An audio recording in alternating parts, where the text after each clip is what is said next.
வைகோ எந்த பதவியும் கேட்க மாட்டாரு. அவர் வந்து ரொம்ப நேர்மையானவர். அவர் எந்த டிமாண்டும் வைக்க மாட்டார் அப்படின்னு சொல்லி தாவேகா தரப்புல வந்து சி.டி. நிர்மல்குமார் வந்து ஒரு செய்தியை வெளியிட்டிருக்கிறாரு. அவர் வந்து திமுக, அதிமுகவோடு சேர்ந்து ஆட்சி அமைக்கிறது, அதுல பின்னாடி பாஜக வந்து கை இருக்கு அப்படிங்கிறத கண்டு பொங்கி எழுந்து தான் வந்துட்டாரு அப்படிங்கிற மாதிரி சொல்றாங்க. இது ஒரு புது செய்தியா இருக்கு. இது வந்து அவர் என்ன தொனியில சொல்றாருன்னு பார்க்க வேண்டியிருக்கு. எனக்கு தெரிஞ்ச அவர் இந்த கீதையில சொல்லப்படுற கடமையை செய் பலனை எதிர்பாராதே அப்படிங்கிற மெசேஜை மதிமுகவுக்கு கொடுக்குறாருன்னு நினைக்கிறேன். அதான் உங்களுக்கு நாங்க எதுவும் தர முடியாது, இடைத்தேர்தலில் எங்களுக்கு வேலை பாருங்க, சீட் எல்லாம் எதுவும் எதிர்பார்க்காதீங்க அப்படின்னு சொல்றாரான்னு தெரியல. ஏன் இதை அவர் சொல்ல வேண்டிய நிர்பந்தத்துக்கு வர்றாருன்னு நான் பார்க்குறேன். எப்படி அப்படின்னா, திடீர்னு பார்த்தீங்கன்னா இன்னைக்கு நியூஸ்ல வந்து திருச்சி கிழக்குல வந்து மதிமுக பொதுச் செயலாளர் ஒருத்தர் வந்து நிற்கிறாரு, துணை பொதுச் செயலாளர் நிற்கிறாரு அப்படின்னு சொல்லி ஒரு செய்தியை வந்து திட்டமிட்டே லீக் பண்ற மாதிரி இருக்கு. இது வந்து வழக்கமா ஒப்பீனியன் கிரியேட் பண்ணுவாங்க, ஒரு பால் போட்டு பார்க்கறது.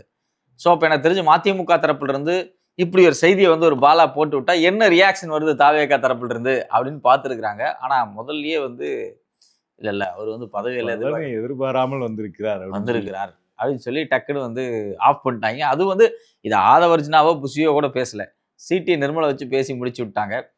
இதுல குறிப்பா வந்து ரொம்ப சர்ச்சையான விஷயம், இந்த பிரஸ் மீட்ல வந்து வைகோ அவர்கள் வந்து ரொம்ப காரசாரமா பேசினது தான். அவன் அப்படி என்ன கேட்டுட்டான் அப்படின்னு சொல்லி வைகோவில் கோவப்பட்டாரு அப்படின்னு எடுத்து பார்த்தா, அவர் என்ன கேட்குறாரு அப்படின்னா, நீங்கள் வந்து லஞ்சம், லாவண்யம், கமிஷனை சொல்கிறீங்க, இதெல்லாம் போன ஆட்சியில் இருந்தப்போ நீங்கள் கூட இருந்தீங்களே, அப்போவே நீங்கள் வந்து அதை விட்டுட்டு வந்திருக்கலாமேன்னு கேட்குறாரு. கூட்டணி தர்மத்துக்காக அமைதியாக இருந்தேன் அப்படின்னு சொல்றாரு. சரி, ஓகே, ரைட்டு. திருப்பி அவர் என்ன அதையும் திருப்பி கேட்குறாப்புல. ஆமாம், கூட்டணி தர்மம்லாம் ரைட்டு, மனசாட்சிக்கு விரோதமா இல்லையா அப்படின்னு சொல்லி கேட்குறாரு. உடனே அதுக்கு கோவப்பட்டுறாரு வைகோ. இல்ல, அடிப்படையில் ஒரு விஷயம் என்னன்னா, 2021 25 வரைக்கும் திமுக ஆட்சி, அவங்க லஞ்சம் வாங்கிட்டாங்க, லாவண்யம் பண்ணிட்டாங்க, கமிஷன் வாங்கிட்டாங்க அப்படின்னா நீங்க 26 தேர்தலில் கூட நின்றுக்க வேண்டிய அவசியம் கிடையாது. ஒரு கரப்டடான பார்ட்டி கூட நின்று நீங்க ஜெயிச்சு எம்எல்ஏ கூட்டணி தர்மம் வேண்டி இருக்கு. இதுல எம்எல்ஏ எம்பி சீட்டை நீங்க வந்து ஒரு கமிஷன் வாங்கக்கூடிய கட்சியோட நின்று நீங்க வாங்கி இருக்க வேண்டிய அவசியமே கிடையாது. இல்ல, இன்னொன்னு, நாங்க எல்லாத்துக்கும் அப்பாற்பட்டவர்கள், நாங்கள் தூய்மையானவர்கள், எங்களுக்கு லஞ்சம் எதுவுமே கிடையாது, நாங்க எதுவுமே வாங்க மாட்டோம்னு சொல்லக்கூடிய நீங்க கரப்டர்னு இன்னைக்கு ஒரு கட்சியை குற்றம் சாட்டுறீங்க. அந்த கட்சியோட எதுக்கு இத்தனை ஆண்டுகள் பயணிக்கணும்? கிட்டத்தட்ட 2017-18 ஆரம்பிச்ச கூட்டணின்னு நினைக்கிறேன். கிட்டத்தட்ட 8 வருஷத்துக்கு மேல பயணிச்சிருக்கீங்க. எதுக்கு இத்தனை வருஷம் பயணிக்கணும் அப்படிங்கிற கேள்வி வருது. நீங்க ஏதோ புதுசா ஒரு குற்றச்சாட்டை வந்து சொல்றீங்கன்னா பரவாயில்ல. திமுக மேல இந்த ஊழல் குற்றச்சாட்டு அப்படிங்கிறது இன்னைக்கு நேத்து முளைச்சது கிடையாது. 1980 காலங்கள்ல இருந்தே திமுக மேல இந்த குற்றச்சாட்டு தொடர்ச்சியா வைக்கப்பட்டுக்கிட்டு வர்றதுதான். எம்ஜிஆர் தான் முதல் குற்றச்சாட்டை முன்வைக்கிறாரு. அதுல இருந்து வந்து ஒரு குற்றச்சாட்டு தான் வந்துட்டு இருக்கு. அப்ப நீங்க ஏதோ புதுசா இன்னைக்குதான் திமுக வந்து ஊழல்னு கண்டுபிடிச்சிங்களா? அப்ப அதை சொல்லிட்டு வந்து நீங்க இது பண்றீங்க. அதுவும் முன்னாடி வந்து நேத்து ஒண்ணு சொன்னாரு, இன்னைக்கு ஒண்ணு சொல்றாரு. நேத்து பொதுக்குழு கூட்டத்துல வந்து என்ன சொன்னாருன்னா, விஜய் வந்து என்கிட்ட பேசினாரு. இது அப்படியே டெக்ஸ்டா நிறைய வெப்சைட்ல போட்டிருக்காங்க. இல்ல, அவர் பேசின வீடியோவே இருக்கு. விஜய் வந்து என்கிட்ட பேசினாரு. 2 பேர் ராஜினாமா பண்ணுவாங்களா அப்படின்னு கேட்டாரு. நான் முடியாதுன்னு சொன்னேன். அதுக்கப்புறம் அவர் வந்து இல்ல, ராஜினாமா பண்ணா நான் பிரச்சாரம் பண்ணி ஜெயிக்க வைக்கிறேன் அப்படின்னு சொன்னாரு. அப்புறம் நான் எங்க உறுப்பினர்கள்ட்ட, சட்டமன்ற உறுப்பினர் 2 பேரையும் கூப்பிட்டு ராஜினாமா பண்ண ரெடியா இருக்கீங்களான்னு கேட்டேன். அவங்க வந்து முடியாதுன்னு சொல்லிட்டாங்க அப்படின்னு சொல்லிட்டு, இதுதான் அவர் நேற்று பேசினது. அப்போ விஜய் ராஜினாமா பண்ண சொல்லி கேட்டார் அப்படிங்கிற செய்தி நேற்று முழுக்க வைரல். 2 நாளுக்கு முன்னாடி ஃபுல்லா வைரல். அது வைரல் ஆகி விஜய் குதிரை பேரம் நடத்தினாரா அப்படிங்கிற டிஸ்கஷன் ஃபுல்லா நடக்க ஆரம்பிச்சிச்சு. அதுக்கான வாக்குமூலமாக வைகோவின் ஒப்புதல் வாக்குமூலம் வந்திருக்குது அப்படின்னு எல்லாரும் பேச ஆரம்பிச்ச உடனே ஏதோ ஒரு ஹீட்டான ஒரு டிஸ்கஷன் போயிருக்கு. இன்னைக்கு அவராக புதிய தலைமுறை ரிப்போர்ட்டரை கூப்பிட்டு அவர் ஆஃபீஸில் வச்சு இன்டர்வியூ கொடுத்துருக்கிறார். என்ன அப்படின்னா, விஜய்லாம் என்கிட்ட கேட்கல ராஜினாமா பண்ண சொல்லி, நான் தான் விஜய் கிட்ட சொன்னேன் அவங்க ராஜினாமா பண்ணுவாங்க, நீங்க பிரச்சாரத்துக்கு வர முடியுமான்னு நான் தான் கேட்டேன். அவர் வந்து முடிஞ்சா பார்க்கலான்னு சொன்னாரு. இல்ல, அது வந்து கூட்டணி தர்மம் இருக்குல்ல. இப்ப இந்த கூட்டணிக்கு வந்தாச்சு, புது கூட்டணி தர்மம். அப்ப அந்த கூட்டணி தர்மத்துக்கு மாறினார். ஆக்சுவலி கூட்டணி தர்மம் அப்படிங்கிறதுக்கு இன்னொரு வார்த்தை என்ன அப்படின்னா சந்தர்ப்பவாதம். நான் அங்க இருக்கும்போது அவங்களுக்கு ஏத்த மாதிரி பேசுவேன், இங்க இருக்கும்போது இவங்களுக்கு ஏத்த மாதிரி பேசுவேன் அப்படிங்கிறது சந்தர்ப்பவாதம் தான். அது நீங்க சந்தர்ப்பவாதமே சொல்லலாம். ஆமா, நான் இந்த கூட்டணிக்கு வந்துட்டேன், நான் இப்படிதான் இருப்பேன் அப்படின்னு சொல்லிட்டு போறலாம். நீங்க வந்து இன்னொரு நான் எக்ஸாம்பிள் பார்க்குறேன். இப்போ வந்து 2026 நீங்க தாவேகாவோட சேர்ந்துருக்கீங்க, ஒரு 5 வருஷம் அவங்களோட டிராவல் பண்ணிட்டு அடுத்த தடவை திமுக ஜெயிக்குதுன்னு வச்சுங்களேன், நீங்க திருப்பி திமுக வரும்போது நீங்க என்ன சொல்லுவீங்க? தாவேகா கரப்ஷன் கமிஷன் கட்சி அப்படின்னு சொல்லிட்டு நீங்க அந்த பக்கம் கூட வரலாம். ஸோ இது வந்து கேட்டா ஏங்க நீங்க முதல்ல சொல்லணும்னு கேட்டா நான் வந்து தாவேகா கூட்டணியில இருந்தேன் அதனால சொல்லல அப்படின்னு கூட நீங்க சொல்லலாம். இது வாய்ப்பு இருக்கு. மற்றவங்களுக்கும் வைகோவுக்கும் உள்ள டிஃப்ரென்ஸ் இதான். இப்போ திருமா மாதிரியான தலைவர்களுக்கும் வைகோ மாதிரியான தலைவருக்கும் உள்ள டிஃப்ரென்ஸ் என்ன அப்படின்னா, திருமா வந்து என்ன சொல்றாருன்னா, நடந்திருக்கிறது ஒரு பொலிட்டிக்கல் டிசாஸ்டர். ஆமா. இந்த இடத்துல எங்களுக்கு ஒரு வாய்ப்பு வந்திருக்குது. இப்போ இதே சமயத்துல பாஜக ஆட்சியும் அமைஞ்சிடக்கூடாது. அதனால நாங்க தாவேகாவை ஆதரிக்கிறோம் அப்படின்னு ஒரு ஸ்டாண்ட் எடுக்கிறார். அது ஒரு ஸ்ட்ராட்டஜி. அது ஒரு ஸ்ட்ராட்டஜியாக தான் நாங்க இந்த முடிவு எடுக்கிறோம் அப்படின்னு சொல்றாரு. இதுல வந்து திமுக இப்படி மோசம் பண்ணாங்க, அது பண்ணாங்க, இது பண்ணாங்கன்ற குற்றச்சாட்டுலாம் அவர் வைக்கல. இது ஒரு வழி. அதனால எங்களுக்கு ஒரு ஆப்ஷன் இருக்கு கண்ணு முன்னாடி. அதை நாங்க எடுத்திருக்கிறோம் அப்படின்னு அவர் சொல்றாரு. ஆனா இங்க வைகோ என்ன பண்றாருன்னா, டோட்டலா வந்துட்டு அப்படியே எதிரில இருக்கிறவங்கள வந்து டோட்டல் டேமேஜ் பண்றது. ஒரு கூட்டணி விட்டு மாறின பிறகு ஏற்கனவே இருந்த இடத்த டோட்டலா டேமேஜ் பண்றது அப்படிங்கிறது வைகோ எப்பயுமே அவருடைய ஸ்ட்ராட்டஜியா இருந்திருக்கு. அது ஸ்ட்ராட்டஜியா அவருடைய இயல்பான கேரக்டர். இயல்பு அது. இதோட ஒரு கேரக்டர். இடத்துக்கு இப்ப திடீர்னு 2014ல பிஜேபி கூட்டணிக்கு போனாரு. அப்போ வந்து நரேந்திர மோடி அலை இந்தியா முழுக்க வீசிக்கொண்டு இருக்கிறது. திமுகவும் அதிமுகவும் ஊழல் கட்சிகள் ஊழலை ஒழிக்கிறதுக்காக நரேந்திர மோடி வந்து விட்டார் அப்படின்னு. ஆமா. இந்த இதுக்கு முன்னாடி இந்த ஊப்பா 2 அதுல வந்து பயங்கரமா 2G ஸ்பெக்ட்ரம் ஊழல் அது இதெல்லாம் ரொம்ப பொங்கி எழுந்தாங்க. அப்புறம் 2016ல மக்கள் நல கூட்டணி. அப்போ வந்து அவர் வந்து விஜயகாந்த் அந்த கூட்டணியில சேர்த்தப்ப, மத்த தலைவர்கள் எல்லாம் அந்த கூட்டணியில இருந்தவங்கலாம் விஜயகாந்த் இந்த கூட்டணிக்கு வர்றது, இந்த கூட்டணிக்கு பலம்ங்கிறதோட நிறுத்திக்கிட்டாங்க. இவர் தான் மறுபடியும் கேப்டன் வந்து ஊழலை ஒழிக்க வந்து விட்டார் அப்படின்னு சொல்லிட்டு அவருக்கு ஓவர் பில்டப் கொடுத்தார். அது அவரோட கேரக்டர். ஆமா. வைகோ அவரோட கேரக்டர் அது. அதே மாதிரி அப்படியே 2019ல மறுபடியும் திமுக கூட்டணிக்கு வந்த பிறகு ஸ்டாலின் இருக்கும் வரை நான் அவருக்கு உறுதுணையா இருப்பேன் அப்படி இப்படின்னு சொல்லிட்டு திமுக கூட்டணியை விட்டு ஒரு காலம் போக மாட்டேன் அப்படிலாம் பேசினார். இப்ப அவங்க வைக்கக்கூடிய முக்கியமான குற்றச்சாட்டு நேற்றுக்கு முன்னாடி வரைக்கும் 2 நாட்களுக்கு முன்னாடி வரைக்கும் திமுக மேல அவங்களுக்கு இருந்த குற்றச்சாட்டு அப்படிங்கிறது, எங்களுக்கு போதுமான எண்ணிக்கையில சீட்டு தரல. கூட்டணிகளுக்கு கட்சிகளுக்கு அதிகமா கொடுத்துருக்காங்க. தேமுதிகவுக்கு 10 கொடுத்துட்டாங்க, விசிகாவுக்கு 8 கொடுத்துட்டாங்க. எங்களுக்கு 4 தான் கொடுத்தீங்க. அந்த 4ஐயும் உதயசூரியன்ல நிக்க சொன்னீங்க. இது எங்கள் சுயமரியாதையை பாதிச்சிருக்குது. இதுதான் அவங்க திமுக மேல வச்சிருந்த குற்றச்சாட்டு. இத இத சொல்லிட்டே அவங்க போலாம். கூட்டணி விட்டு வெளில போறதுக்கு. எங்களுக்கு மரியாதை கிடைக்கக்கூடிய இடத்துக்கு நாங்க போறோம். அங்க போனா நாங்க இன்னும் மக்கள் பணி சிறப்பா செய்ய போறோம். அப்படிங்கிற முடிவை வைகோ எடுக்கலாம். அந்த ஆப்ஷன் அவர் முன்னாடி இருக்கு. ஆனா அவர் என்ன பண்றது, திருப்பி என்ன முடிவு எடுக்கிறாருன்னா, ஊழலை விஜய் ஆக்சுவலி இதெல்லாம் வந்து தாவேக்காவே வந்து ரொம்ப ஆச்சரியமா தான் பார்க்கும். நம்ம இன்னும் சொல்லவே இல்லை, அதுக்குள்ள அவர் பேசுறாரு. ஆக்சுவலி இதுல ஒரு முக்கியமான ஒரு பொலிட்டிக்கல் விஷயம் என்ன அப்படின்னா, விஜய் அப்படிங்கிற இமேஜ் இருக்கு இல்லையா, இந்த இமேஜின் மீது எந்த கரையுமே பற்றக்கூடாது. இப்ப சட்டம் ஒழுங்கு பிரச்சனை நடந்துகிட்டு இருக்கு. சட்டம் ஒழுங்கு பிரச்சனையில வந்து இவ்வளவு பாலியல் குற்றச்சாட்டுகள் தொடர்ச்சியா நடந்துகிட்டே இருக்கு. அடுக்கடுக்கா நடந்துகிட்டே இருக்கு. அதுல தாவேக்காரங்க கட்சிக்காரங்க பொறுப்பாளர்கள் மாட்டிக்கிட்டே இருக்கிறாங்க.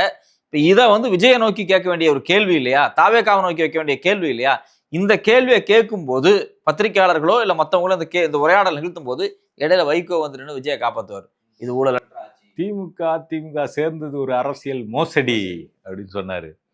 இதை விட முன்னாடி வந்து அவர்கிட்ட கேட்கும்போது, குதிரை பேரம் நடத்தினாருன்னு சொல்றீங்களான்னு பிரஸ் மீட்லேயே வச்சு அவர்கிட்ட கேட்டாங்க. உடனே எங்க எம்எல்ஏ ஒரு ஆள் வந்து இப்ப எங்க கட்சியே இல்லைன்னு சொல்றாரு, அதுக்கு பேர் என்ன ஒட்டக பேரமா அப்படின்னு சொல்லிட்டு கேட்டாரு. அதுக்கப்புறம் துரை வைகோ ஒரு பேட்டி கொடுத்திருக்கிறார். அந்த பேட்டியில அவர் ரொம்ப வித்தியாசமா என்ன சொல்லியிருக்கிறாருன்னா, தலைமை சொல்லியும் ராஜினாமா செய்ய மாட்டோம் அப்படின்னு 2 எம்எல்ஏக்கள் எங்க எம்எல்ஏக்கள் சொல்லியிருக்கிறாங்களே, அது என்ன பேரம் அப்படின்னு சொல்றாரு. அது நீங்க தான் சொல்லணும். இல்ல ஆக்சுவலா மக்கள்கிட்ட நீங்க அந்த எம்எல்ஏக்கள் நின்று ஓட்டு கேட்டிருக்கிறாங்க. மக்கள் ஓட்டு போட்டு தேர்ந்தெடுத்திருக்காங்க. 1 மாசம் கூட ஆகல. ரிசைன் பண்றதுக்கு எந்த காரணமுமே இல்லை. அப்ப எந்த காரணமுமே இல்லாம ஏன் ரிசைன் பண்றாங்க அப்படின்னு சொல்லி தான் ரிசைன் பண்றதுக்கு தான் காரணம் கேட்க முடியும். தலைமை சொன்னா ரிசைன் பண்ணணும் அவசியம் கிடையாது. ரிசைன் பண்ண மாட்டோம், நாங்க ஜெயிச்சிருக்கிறோம், இது எங்களுக்காக மக்கள் ஓட்டு போட்டிருக்காங்க, இது ரிசைன் பண்ணா நம்ம பேரு சேர்ந்து கெடும், கட்சி தலைவர் பேரும் சேர்ந்து தான் கெடும், நாங்க ரிசைன் பண்ண முடியாதுன்னு சொல்றாங்க. ரிசைன் பண்ண முடியாதுன்னு சொல்றதுக்கு காரணம் தேவையில்லை. ஏன்னா மக்கள் தேர்ந்தெடுத்திருக்காங்க. மக்கள் தேர்ந்தெடுத்ததை மீறி ராஜினாமா பண்றதுக்கு தான் காரணம் தேவை.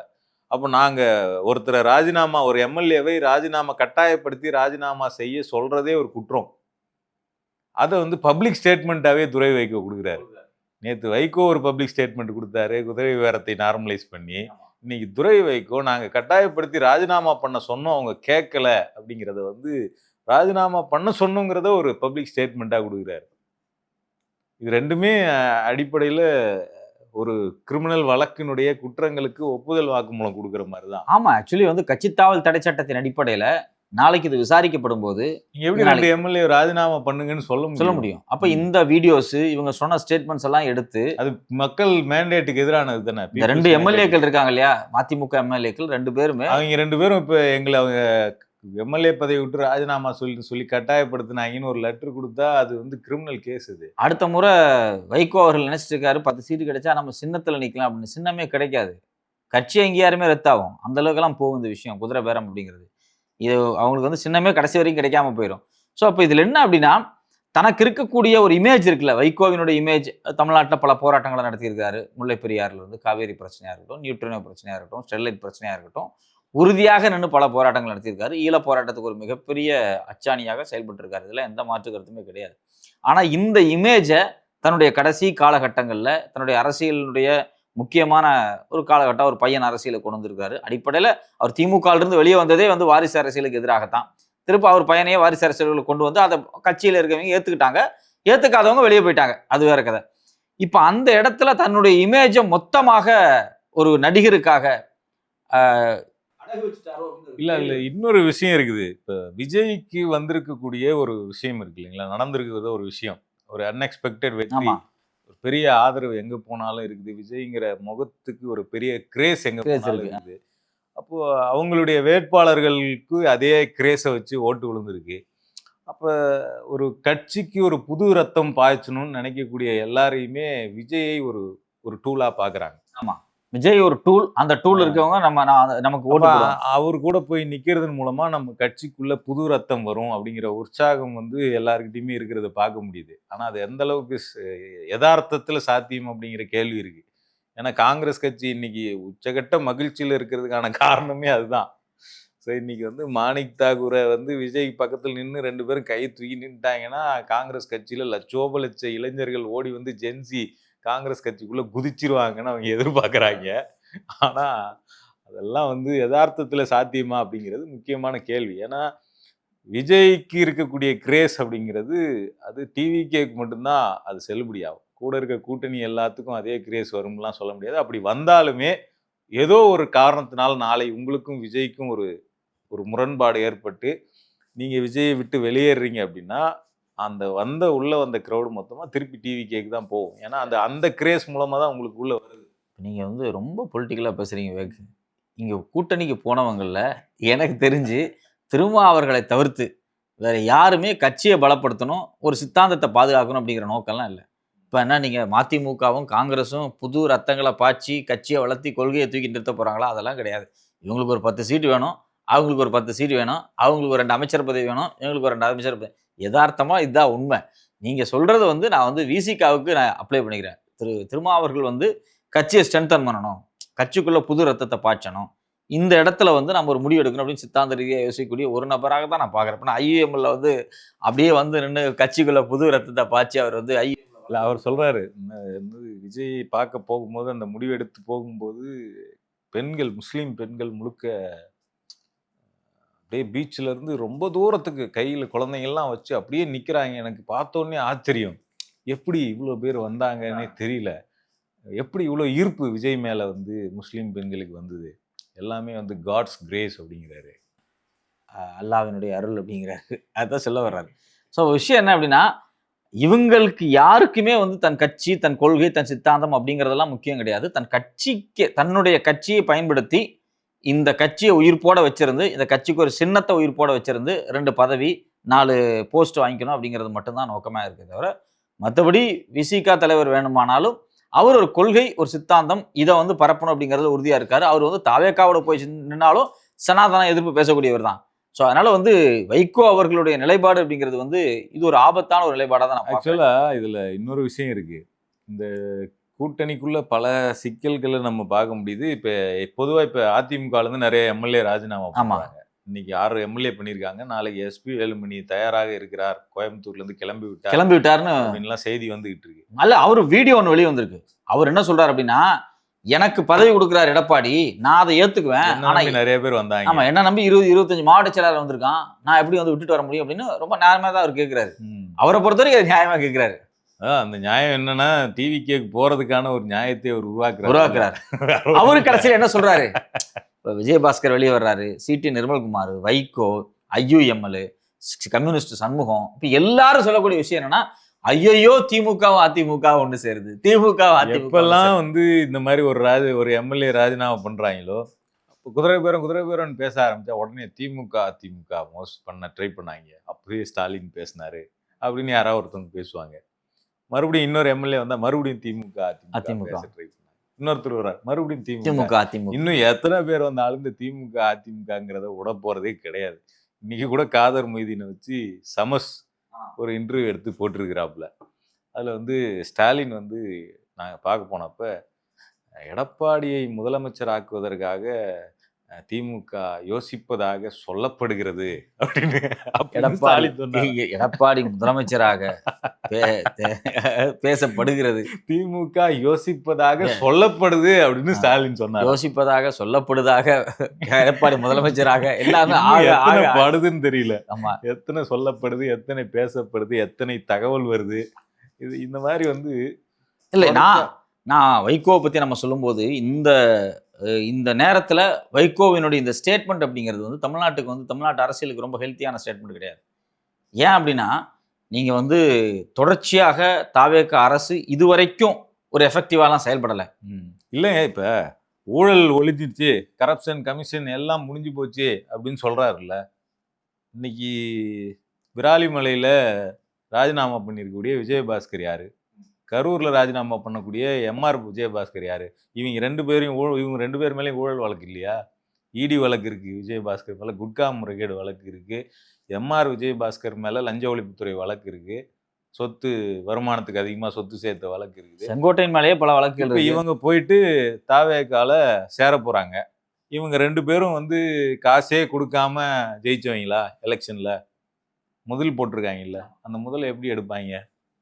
இல்ல, ரெண்டாவது நீங்க தீய சக்தி முதல்ல அவங்களுக்கு யார் கொடுத்தாங்க? திருப்பி கொடுத்துருப்பாங்கல்ல யாராவது? ஏற்கனவே ராஜினாமா பண்ண 4 அதிமுக எம்எல்ஏ இருக்காங்க, அவங்க எல்லாரும் காசு கொடுக்காம ஜெயிச்சவங்களா எலெக்ஷன்ல? அப்ப அவங்க வந்து முதல் போட்டு கோடிக்கணக்கில் செலவு பண்ணி தான் ஜெயிச்சு வந்திருக்காங்க. 1 மாசம் கூட அவ்வளோ ரிசைன் பண்ணிட்டாங்க, போட்ட காசு எடுக்க முடியல அவங்களால. அப்போ அதை யாராவது ஒருத்தவங்க கொடுத்துருக்கணும், அல்லது இனிமே உங்களுக்கு கொடுக்கறதுக்கு வழியை பார்க்குறேன்னு சொல்லியிருந்தா தானே போவாங்க. இதுல என்ன நீங்க ஊழலை ஒழிச்சதை புதுசா பார்த்தீங்க? இல்லை, அதாவது அடிப்படையில் ஆதவர்ஜன் என்ன சொல்றாரு அப்படின்னா, அதிமுகவினுடைய அனைத்து தொண்டர்களும் நம்மளோட தான் இருக்காங்க அப்படிங்கிறாரு. இது வந்து ஜெயலலிதா ஆட்சி, அதாவது அதிமுக தான் இது, இனிமேல் புதிய அதிமுக அப்படிங்கிற வார்த்தை யார் பயன்படுத்தினா? ஆதவர்ஜனா பயன்படுத்தினார். புதிய அதிமுக அப்படின்னு சொல்றாருல, முதல்ல அதிமுகவினுடைய பொதுச் செயலாளர் இருந்தவர், அதிமுகவுக்கு சிஎம்மா இருந்த ஜெயலலிதாவே கரப்ஷன் கேஸில் ஜெயிலுக்கு போயிருக்கிறாங்க. அவங்க கூட இருந்த சசிகலாவிலிருந்து இவர் நம்ம அம்மா மக்கள் முன்னேற்ற கழகத்தினுடைய தலைவர் அது வரைக்கும் எல்லாருமே ஜெயிலுக்கு போயிருக்கிறாங்க. எல்லாத்து மேலேயும் குற்றச்சாட்டு இருக்குது, எல்லாத்து மேலேயும் வழக்கு இருக்குது. ரெண்டாவது, எடப்பாடி பழனிசாமியிலிருந்து, ஓபிஎஸ்ல இருந்து, நீங்கள் சொல்கிற விஜயபாஸ்கர்லேருந்து எல்லாத்து மேலேயுமே கரப்ஷன் கேஸ் இருக்குது. ஒரு கட்சியில் பெரும்பாலும் எல்லாத்து மேலே கரப்ஷனாக இருக்க ஒரு கட்சி தான் என் கட்சி அப்படின்னு அவர் கிளைம் பண்ணுறாருல, இதுதான் தூய சக்தியினுடைய அடையாளமா? நான் என்ன சொல்கிறேன், நான் ஒரு தாவேக்கா, நான் ஒரு தூய சக்தி, நான் கரப்ஷன் பண்ண மாட்டேன். நான் பேசுறதுலாம் பிரச்சனை இல்லை. வைகோ ஆதவர்ஜனா பேசுறதுக்கு வந்து அவரும் அதையே பேசுறது தான் பிரச்சனை. நீங்க ஆதவர்ஜனா பேசி அவரு பேசுவாரு. ஆமா, ஆதவர்ஜனா டோன நீங்களும் பேசுறீங்க, அதான் வேதனையா இருக்கு பாக்குறதுக்கே. ரெண்டாவது, இந்த தேர்தலுக்கு முடிவுகளுக்கு பிறகு எனக்கு தெரிஞ்சு காங்கிரஸ் போனதுக்கு அடுத்தபடியாக வைகோ தான் ரொம்ப உகந்த இடத்துல இருந்தார். அவர் தான் அடுத்து போகணும் அப்படிங்கிற மாதிரியான ஒரு மனநிலையில தான் இருந்தார்.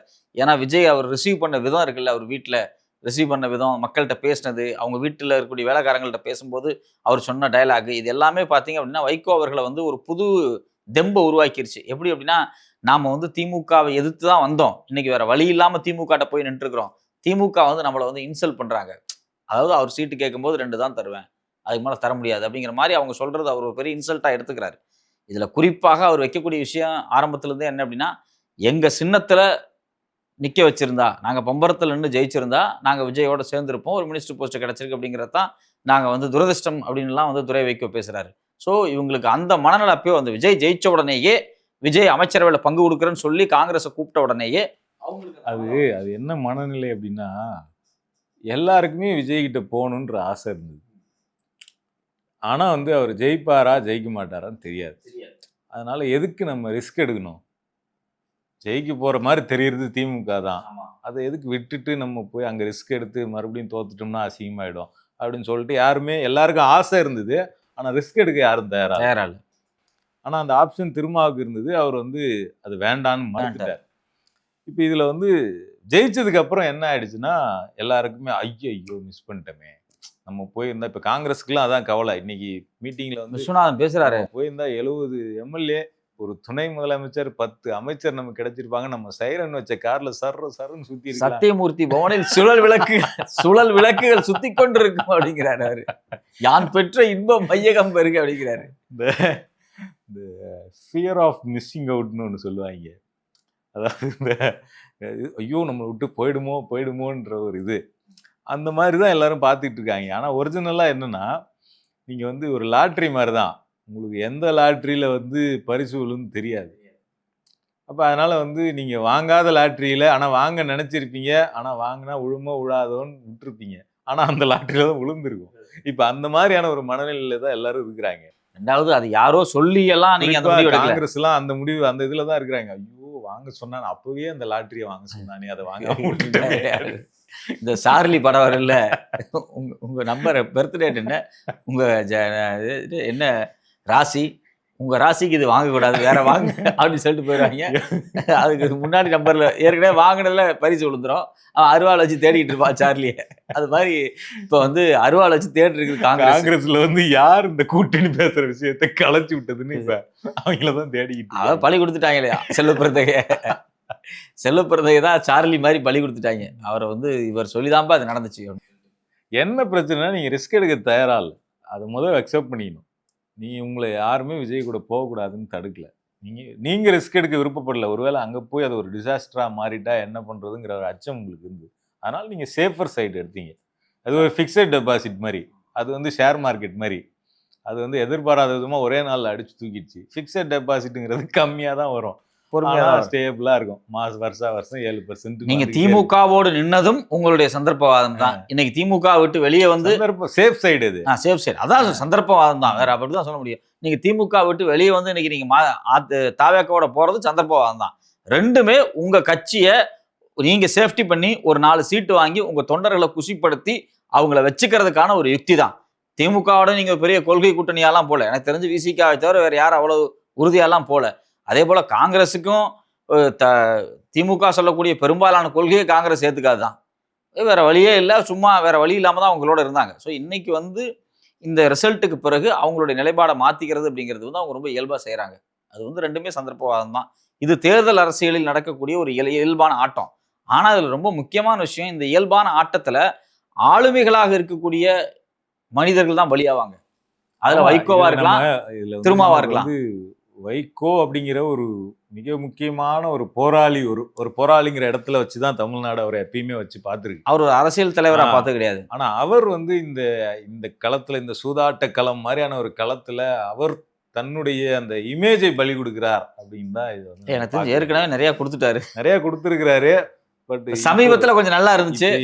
இதனால வரக்கூடிய டேமேஜ் வந்து ஏற்கனவே கொடுத்ததெல்லாம் விட அதிகமா இருக்கும் தான் நான் நினைக்கிறேன். நானும் அப்படிதான் நினைக்கிறேன். இது ரொம்ப மோசமான டேமேஜா தான் இருக்கும். எனக்கு தெரிஞ்சு இதுல விசிகா மட்டும், திருமா அவர்கள் மட்டும் எப்போது கண்டிக்கணுமோ அப்போ ரொம்ப ஷார்ப்பா கண்டிச்சுட்டு, எப்போ அமைதியா இருக்கணுமோ அமைதியா இருந்துட்டு தன்னுடைய கட்சியும் தன் நிலைப்பாடையும் கவனமா காப்பாத்திக்குவாங்க. அவர் வந்து தாவேக்காவுக்கு ஒரு கடிவாளத்தை போட்டுட்டு அப்பப்போ பிடிச்சி இழுத்து அப்புறம் விடுறது, அப்புறம் பிடிச்சி இழுக்கிறது அப்படிங்கிறத பண்ணிட்டு இருக்காரு. அது வந்து கரெக்டா செஞ்சிருவாரு. அதுல என்ன பெனிஃபிட் அப்படின்னா, நான் வந்து தாவேக்காவை மட்டும் சார்ந்து இல்லை, எனக்கு ஒரு கொள்கை இருக்கு, எனக்கு ஒரு கட்சி இருக்கு, நான் அதை வச்சு ரன் பண்றேன் அப்படிங்கிறதுல வந்து அவர் மட்டும் தான் வந்து உறுதியா இருப்பார். இப்ப வைகோ மாதிரி அப்படியெல்லாம் அது என்னன்னா, மதிமுகனாலே உங்களுக்கு ஒரு கில்லு கீரை அப்படின்னு வைகோ சொல்றாரு. எப்பயுமே எங்களை மட்டும் தான் நீங்க டார்கெட் பண்ணுவீங்க அப்படின்னு. இப்போ மக்கள் நல கூட்டணி ஏதாவது ஆனாலும் வைகோ தான் காரணம்னு டார்கெட் பண்ணுவீங்கன்னு. அதுல என்ன பிரச்சனை, ஏன் இவர் டார்கெட் பண்ணப்படுறாரு அப்படிங்கறத அவரே புரிஞ்சுக்கிட்டாரா? அது புரிஞ்சுக்கல அவர், அதான் முக்கியமான விஷயம். அதீத உணர்ச்சி வசப்பட்டு எடுத்தா ஒரே அடியா ஆதரிக்கிறது, எதிர்த்தாலும் ஒரே அடியா எதிர்க்கிறது. அப்ப இந்த 2 நிலைப்பாட்டையுமே வந்து கம்யூனிஸ்டுகளும் எடுக்க மாட்டாங்க, விசிகாவும் எடுக்காது. அப்ப அந்த இடத்துல அடி வாங்கக்கூடிய ஆளா வைகோ தான் இருப்பாரு. ஏன்னா அவர் தான் ஒரே அடியா ஆதரிக்கிறாரு, இல்லைன்னா ஒரே அடியா அடிக்கிறாரு. இல்ல அது அவருடைய இயல்பு, கேரக்டர். அவர் கேரக்டர். இப்ப கூட நீங்க வந்தீங்க, வந்துட்டு நீங்க அமைதியா இருந்திருக்கலாம். உடனே விஜயை குஷிப்படுத்த வேண்டிய தேவை உங்களுக்கு கிடையாது. அப்புறம் நாளைக்கு விஜய் தப்புன்னும் போது உங்களை தான் பிடிச்சி டீல் பண்ணுவாங்க. ஆமா, நாளைக்கு ஒரு கரப்ஷன்ல மாட்டினா கரப்ஷனை ஒழிச்சிட்டுன்னு சொன்னது யாரு அப்படின்னு தேடுவாங்க. ஆமா, இவரோட ஸ்டேட்மெண்ட் தான் உயர்ந்த ஸ்டேட்மெண்ட். இன்னைக்கு வரைக்கும் திரும்ப சொல்லல கரப்ஷனை ஒழிச்சிட்டாங்கலாம். ஆமா, அதுல அவர் ரொம்ப கேர்ஃபுல்லா தான் இருக்காரு. அவருக்கு கலன்னா என்ன தெரியும், அரசியல்னா என்ன தெரியும், மினிஸ்ட்ரினா என்ன தெரியும், டெண்டர்னா என்னன்னு தெரியும், என்னென்ன நடக்கும் அப்படிங்கிறது அவருக்கு நல்லாவே தெரியும். அதனால அவர் ரொம்ப கேர்ஃபுல்லா இருக்காரு. நாளைக்கு வந்து இவர் கொடுத்த ஸ்டேட்மெண்ட் இருக்குல்ல, இந்த கமிஷன் கொடுத்த விஷயம் பேசின ஸ்டேட்மெண்ட் இருக்குல்ல, இது நாளைக்கு அவருக்கு பிரச்சனையா தான் வந்து மாறும். அதை அவர் வந்து புரிஞ்சுக்க மாட்டேங்கிறார். நீங்க சொன்னது வந்து வைகோ அவர்கள் குறித்து நீங்க வச்ச அனலைசிஸ் அப்படிங்கிறது ரொம்ப முக்கியமானது. அவர் பேர் எப்பவுமே கெடுவதற்கு ஒரு முக்கியமான காரணம் என்ன அப்படின்னா, அவருடைய இயல்புக்கு மீறிய, யதார்த்தத்துக்கு மீறிய உணர்ச்சி. அதாவது கண்டென்ட்டை விட அது மேல டெக்கரேட் பண்ணக்கூடிய விஷயத்தை அவர் ரொம்ப அதிகமாக செஞ்சிருவார். அவர் பிரச்சனை எங்க வரும்னா, அந்த டெக்கரேஷன் தான் கண்ணுக்கு தெரியும், கண்டென்ட் கண்ணுக்கு தெரியாது. பிரச்சனையா சிக்கும் போது அப்புறம் வந்து வைகோ வந்து விமர்சிப்பாங்க. இந்த அப்புறம் அதுக்கப்புறம் போயிட்டு நான் அதுக்கு போராடினேன், இதுக்கு போராடினேன் அப்படின்னு சொல்றதுல பயன் இருக்காது. இல்ல இப்ப இந்த நிலைப்பாடுகள் தாவேகாவுக்கு வருவதற்கு முன்னாடி துரை வைகோவும் ஒரு பேட்டி கொடுக்குறாரு, வைகோவும் பேசுறாரு. துரை வைகோ என்ன சொல்றாரு அப்படின்னா, தேர்தலுக்கு முன்னாடியே நான் விஜயோட போலான்னு சொன்னேன் அப்படிங்கிற மாதிரி அவர் சொல்றாரு. அதுக்கு வைகோ வந்து ஒரு பேட்டியில் என்ன சொல்றாரு அப்படின்னா, நான் அந்த நேரத்துல வந்து அணி மாறி போயிருந்தேன் அப்படின்னா, இது வைகோவுக்கு எப்ப பாரு இதுதான் வேலை அப்படின்னு வந்து பத்திரிகைகளை விமர்சிக்கும். அப்ப அவருக்கே தெரியுது, நாம் அடிக்கடி மாறி இருக்கிறோம், அதை பத்திரிகை விமர்சிச்சிருக்கிறாங்க, அதுக்கு பயந்து தான் அவர் இருந்திருக்காரு. நான் மாறி இருப்பேன், இந்த வைகோவுக்கு எப்பவோ இதான்ப்பா வேலை, இங்க போறது அங்க போறது அப்படின்னு சொல்லி நீங்களே காரணத்துக்கு ரொம்ப நார்மலான காரணங்களை சொல்லலாம். மறுபடியும் வந்து நாங்களும் ஆதரிக்கிறோம், இது ஆட்சிக்கு வந்திருக்கிறாங்க, நாங்கள் வந்து வேற யாரும் வேற எதுவும் நடந்துடக்கூடாதுன்னு அரசியல் நிலைப்பாடுகள் கருதி நாங்கள் ஆதரிக்கிறோம் அப்படின்னு சொல்லிட்டு போயிருக்கலாம். நாம ஆதரிக்கல அப்படின்னா இந்த கட்சியை பாஜக ஆக்கிரமிச்சிரும், அதுக்கு நம்ம விடக்கூடாது, நல்லிணக்கத்தை காப்பாற்றணும், இன்னைக்கு நம்ம விரும்பினாலும் விரும்பாட்டாலும் இவங்க தான் ஆளுங்கட்சி, இவங்களை ஷேப் பண்ண வேண்டிய கடமை நமக்கு இருக்கு. ஒரு மூத்த அரசியல்வாதியா அவங்கள்ட்ட சில புரிதல்கள் இல்லாம இருக்கலாம், போதாமைகள் இல்லாம இருக்கலாம், அனுபவம் சேர்ந்து பயணிக்கலாம், அந்த அனுபவத்தை நாங்க கொடுப்போம்னு கூட சொல்லியிருக்கலாம். அது வந்து சொல்லியிருந்தா அது வேற மாதிரி இருந்திருக்கும். அது வந்து ரொம்ப உண்மையிலே எல்லாரும் போற்றக்கூடியதா இருந்திருக்கும். அதை விட்டுட்டு ஊழல் ஒழிஞ்சிருச்சுன்னு சொன்னா அது வந்து ரொம்ப கஷ்டம் தான். ரொம்ப பார்ப்போம். ஆனா வெகு விரைவில் வந்து திடீர்னு ஏதாவது பஞ்சாயத்துகள் வரும். அந்த அன்னைக்கு அந்த கேள்வி வைகோ அவர்களை நோக்கி தான் பத்திரிகைகள் கேட்பாங்க. அந்த அன்னைக்கு அவர் என்ன பதில் சொல்ல போறாருன்னு தெரியல.